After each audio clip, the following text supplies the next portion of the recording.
you know that some organisms exist of just one cell? These simple organisms, like amoeba, are unicellular. They depend on simple diffusion for life.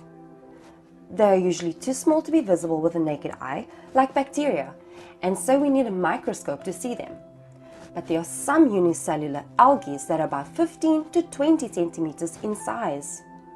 All other organisms are multicellular. They consist of multiple cells and are more complex. The vast majority of plants and animals are multicellular.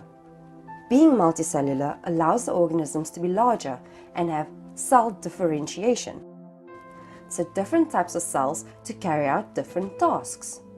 Groups of cells then function in the same way to form tissues or organs.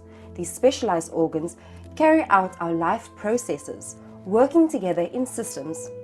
Unicellular organisms can carry out all life processes in just the one cell, using internal structures called organelles.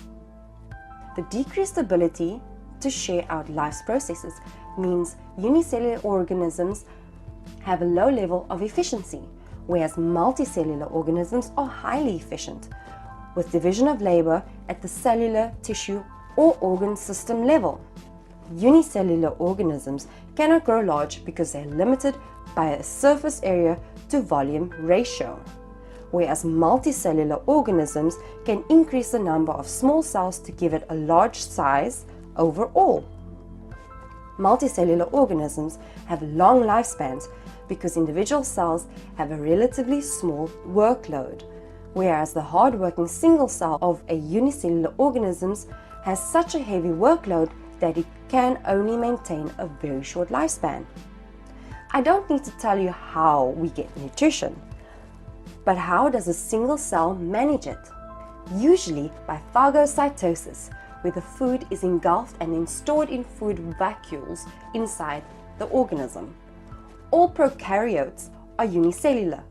Eukaryotes can be uni or multicellular organisms.